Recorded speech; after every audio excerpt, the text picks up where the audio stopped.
여러분 안녕하세요. 복음 채널의 김상덕 목사입니다. 이 시간에는 창세기 39장을 통하여서 주시는 은혜의 실상을 말씀드리겠습니다. 여러분, 우리 하나님의 자녀들은 하나님께서 주신 생애를 우리가 선물로 받아서 사는데, 우리들의 삶에는 하나님의 은혜가 항상 같이 하십니다. 하나님의 은혜를 우리가 볼 줄 알고, 또 그것을 감사할 줄 알고, 그것을 누릴 줄 알고, 그것을 전할 줄 아는 그러한 삶으로 우리가 배우고 훈련하여서 더욱 성숙한 하나님의 아들로 살도록 하셔야 됩니다.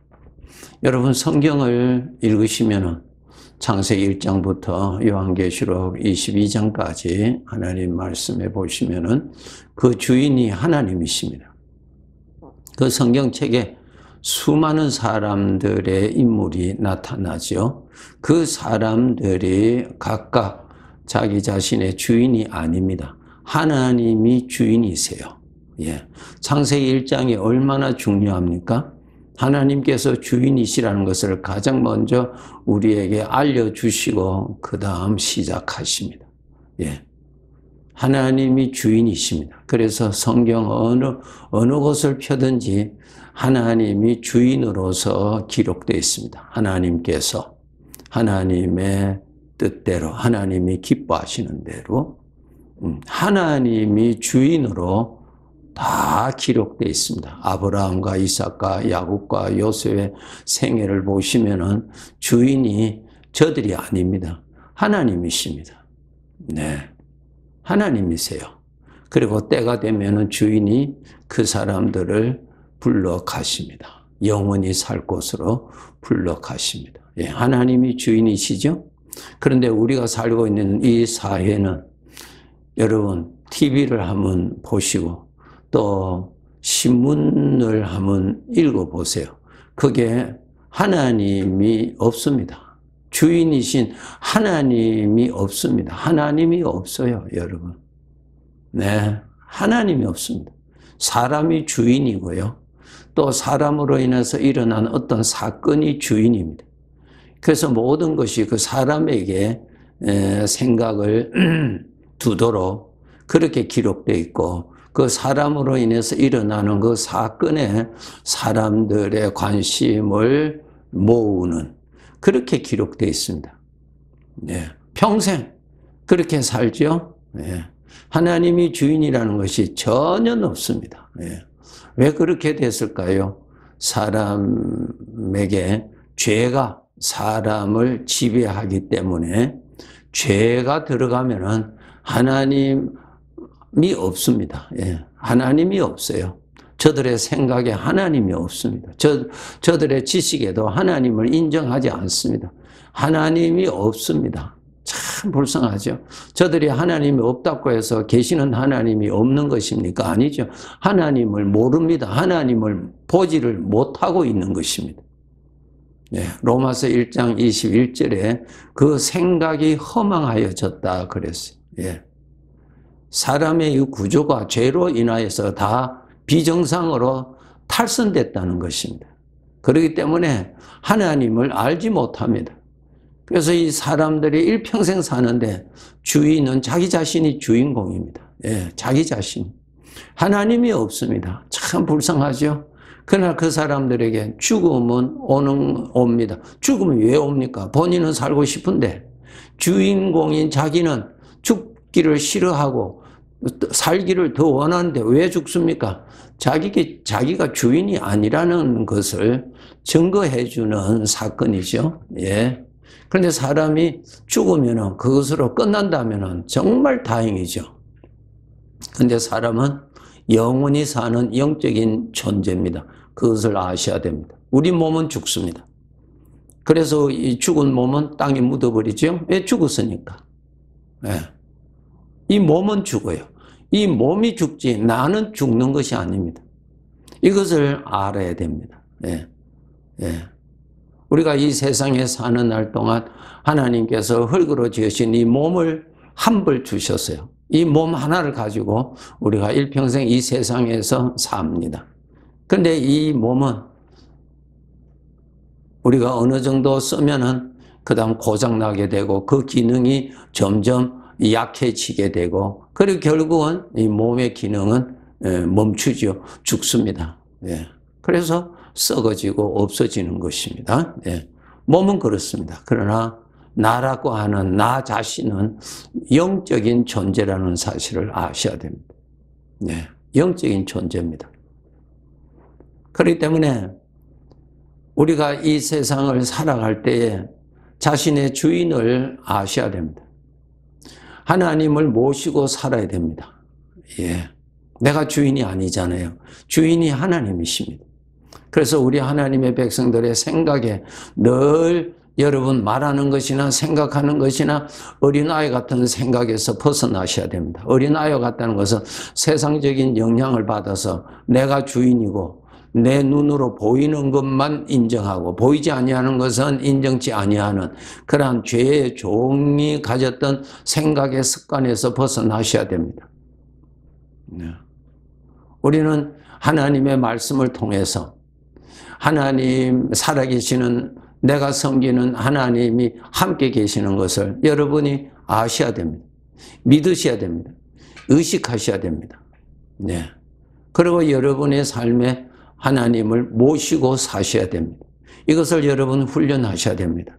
성경 지식을 가지고 사는 것하고 성경에서 말씀하고 계시고 살아계시는 그 하나님을 오늘 또 모시고 사는 것. 모신다는 것이 내가 그분을 의식한다는 것입니다. 그분이 계시니까 의식한다는 것입니다. 그분이 계시니까 내가 삼가 조심하는 것입니다.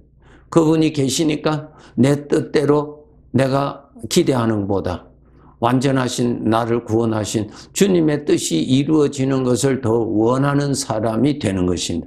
이러한 인격의 변화가 있는 사람은 주님을 모시고 사는 사람입니다.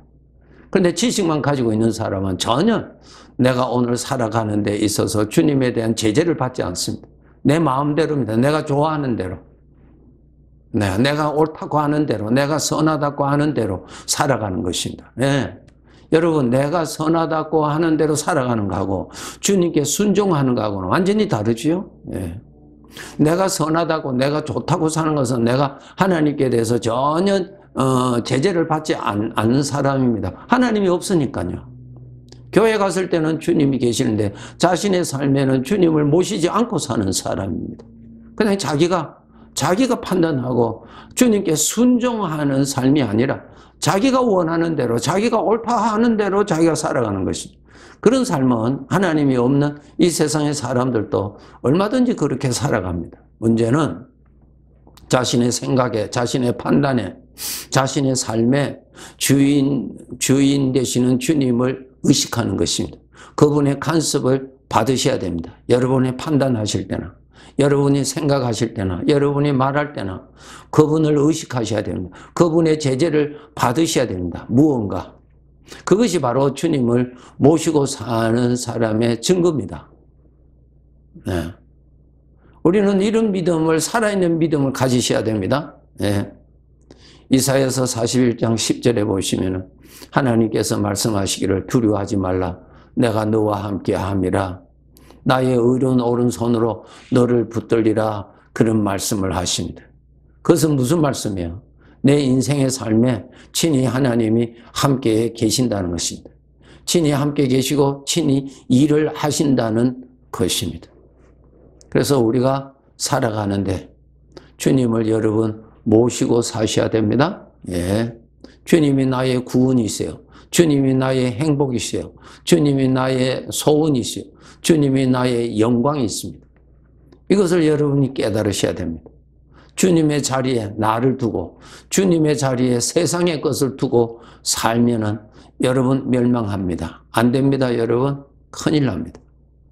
우리 하나님의 자녀들, 나의 삶 속에 계시는 주님의 은혜를 여러분이 보실 줄 아는 거 배우셔야 됩니다. 성경 말씀을 통해서요. 그리고 그 말씀대로 생각할 줄 아는 영적인 훈련을 지속적으로 가져야 됩니다. 이제 오늘 본문 창세기 39장에서 보시면은 요셉에 대한 생애가 나옵니다. 네. 그 생애에 대해서 이렇게 기록되어 있습니다. 요셉이 형들이 시기하고 질투해서 자기를 노예로 팔았지요. 그래서 그 상인에 끌려서 애굽으로 끌려갔고 그곳에서 노예로 팔려서 보디발의 집에 노예가 되었습니다. 네. 이것이 39장 1절에 있습니다. 이것이 무엇입니까? 누구나 볼 수 있는 요셉에게 일어났던 큰 불행한 변화입니다. 네. 참 부모님의 사랑을 독차지하고 살아왔던 이 젊은 청년이 참 하루아침에 그가 노예가 되어버렸습니다. 먼 나라, 다시는 돌아올 수 없고 다시는 일반인으로 회복할 수도 없는 노예가 되어버렸습니다. 너무너무 불행한 사람이죠. 그것이 39장 1절입니다. 이것은 우리 모든 사람들이 눈에 보이는 대로의 사실입니다. 그런데 2절부터 39장 2절부터 2절에 보시면은 우리 눈에 보이지 아니하는 것을 기록해 두셨습니다. 여호와께서 함께 하심으로 그것이 기록되어 있습니다. 그것이 무엇이에요? 우리 눈으로는 보이지 않습니다. 보이지 않죠? 그런데 하나님이 함께 하시는 것입니다. 여러분이 하나님을 보실 수 있는 방법은 성경 말씀을 통해서 믿음으로 보시는 것입니다. 그래서 여러분 성경 말씀을 많이 가까이 하셔야 믿음으로 볼 수 있는 눈이 열리는 것입니다. 사람들의 눈에는 눈에 보이는 요셉만 보이고 요셉의 환경과 신분의 변화를 보고 그에게 닥쳐온 불행만 볼 수 있습니다. 그런데 2절에 보시면은 우리 눈으로 볼 수 없는, 우리 스스로는 알 수 없는 것을 기록하셨어요. 여호와께서 요셉과 함께 하심으로 그것이 기록되어 있습니다. 그것이 사실이라는 말이에요. 그것은 우리 눈으로 우리 스스로는 알 수 없는 비밀이죠. 이것을 하나님의 말씀을 통해서 우리는 볼 수가 있습니다. 우리 눈으로 먼 거리에 있는 사물을 볼 수가 없습니다. 우리 눈에 한계가 있으니까요. 그러면 우리가 망원경을 통해서 보면은 그곳이 보이죠? 마찬가지로. 영적인 하나님의 은혜는 우리 스스로 알 수 없어요. 성경 말씀을 통해서 보면은 보입니다. 예, 정확하게 알 수 있습니다. 여러분, 오늘 제가 말씀드리고자 하는 핵심은 예수님을 모시고 사는 사람은 자신의 오늘의 하루의 삶에 주님도 같이 계시는 삶을 사셔야 됩니다. 이것이 하나님의 아들의 삶이요, 복입니다. 예, 주님이 함께, 주님이 복이세요. 복이 있는 사람이란 말입니다. 네. 시편 1편 1절에 보세요. 복 있는 사람은 그랬어요. 복은 있는데 복을 모르고 사는 사람들이 있고, 복이 있는데 그 복을 알고 그 복을 즐기고 복을 누리고 인생을 사는 사람이 있습니다. 우리는 믿음이 반드시 자라야 하는 것입니다. 예. 그런데 놀라운 것은 이 요셉이 이 사실을 알았다는 것입니다. 하나님이 자기와 함께 계시는 것을 그는 알았습니다. 그는 믿음이 있었습니다. 이것이 놀라운 것입니다. 만약에 그에게 믿음이 없어서 하나님이 함께 계시는 것을 보지를 못했다면 자기 눈으로만 볼 수 있는 자기의 신분과 자기의 처지만 본다면 그는 사망에 완전히 사로잡혔을 것이요, 사자의 밥이 될 수밖에 없는 불행한 인생을 그는 갈 수밖에 없었을 것입니다. 예. 그런데 천지를 지으신 하나님이 이 애굽에 끌려온 자기에게 또 하나님이 같이 계시는 것을 그는 알았습니다. 그는 보았습니다. 그는 사람 눈으로 보이지 아니하는 주님을 모시고 사는 사람이었습니다. 우리 겉으로 보기에는 그는 요셉은 노예였지만 영적으로 보면 하나님의 아들로 살았습니다. 천지를 지으신 하나님이 함께 하시는 사람이었고, 천지를 지으신 하나님께서 그를 얼마든지 하나님이 기뻐하시는 대로 만들 수 있는 소망 중에 있는 존재였다는 사실입니다. 우리 하나님의 백성들이 꼭 하나님은 보이지 아니하시는 영으로 보이지 않는다는 말씀은 내 눈으로 보이지 않는다는 뜻입니다. 네. 나중에 우리가 죽음이라고 하는 사건을 통해서 내 몸을 벗어버리고 떠나게 되면은 하나님을 내 눈으로 직접 보게 될 것입니다. 민수기 11장 4절에서 6절에 보시면은 광야에서 불평하는 이스라엘 백성들의 한 말이 있습니다. 여기에는 아무것도 없다. 먹을 것도 없고 마실 것도 없고 아무것도 없다. 네, 그랬습니다. 예. 믿음으로 보는 눈을 뜨지를 못했다는 것입니다. 여러분, 내 존재의 주인은 하나님이십니다. 아침에 일어나시면은 주인 되시는 하나님을 먼저 찾으시고 여러분 경배하시고 고백하셔야 됩니다. 그리고 내 인생의 주인공도 하나님이십니다.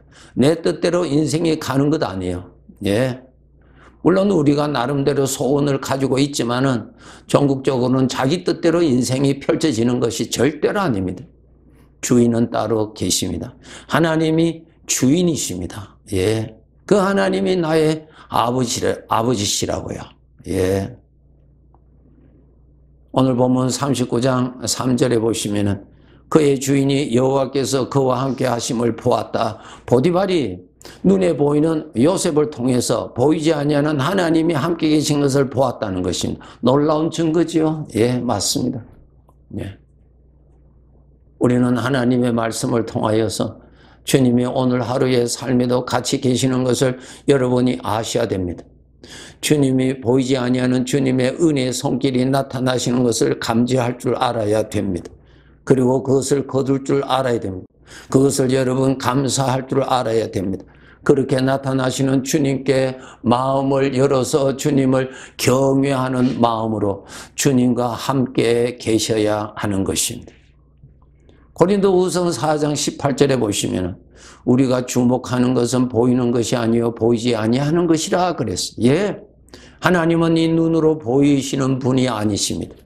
하나님의 말씀을 통해서만 볼 수 있는 분이십니다. 그래서 여러분 하나님의 말씀을 늘 가까이 하셔야 됩니다. 그래야 말씀대로 계시는 그분이 믿어집니다. 믿음은 지식이 아니에요. 성령으로 인하여서 주어지는 것입니다. 그 믿음으로 함께 계시는 주님을 알 수가 있고 함께 계시는 주님을 볼 수가 있고 함께 계시는 주님을 의지할 수가 있습니다. 지식이 아니에요? 예. 여러분 믿음을 가지시기를 원하시죠? 하나님을 가까이 하세요. 하나님을 가까이 하시는 방법이 하나님이 하신 말씀을 가까이 하세요. 그럼 말씀하신 하나님을 가까이 하게 되고 가까이 하게 될수록 믿음이 주어지고 그 믿음으로 인하여 하나님을 보게 되고 말씀대로 하나님이 계시는 것을 보게 되고 하나님이 역사하시는 것을 보게 되고 하나님의 역사하심을 누릴 줄 알고 그것을 감사하면서 살아갈 수 있습니다. 이렇게 산 사람이 대표적인 사람이 창세기 5장의 에녹이라고 하는 사람입니다. 이 에녹은 300년 동안 하나님과 동행하며 살았다. 함께 계시는 주님을 모시고 살았다. 네, 그는 참 믿음의 사람이었습니다. 히브리서 11장 믿음장에 보면은 에녹은 믿음으로 하나님을 기쁘시게 하는 삶을 살았다. 그렇게 기록을 해두고 계십니다. 성도 여러분 하나님을 가까이 하셔서 더욱 믿음을 가지셔야 됩니다. 더욱 믿음이 선명해지도록 하셔야 됩니다. 그래야 하나님의 말씀대로 보이는 것입니다. 보여야 내가 의지할 수 있고 보여야 자랑할 수 있고 보여야 경외할 수 있고 예, 거짓이 올 때도 내 눈에 확실히 보이는 주님의 은혜 앞에 주님을 배반하지 않게 되는 것입니다. 꼭 여러분 이러한 믿음을 가지시도록 노력하시기를 바랍니다. 네, 감사합니다.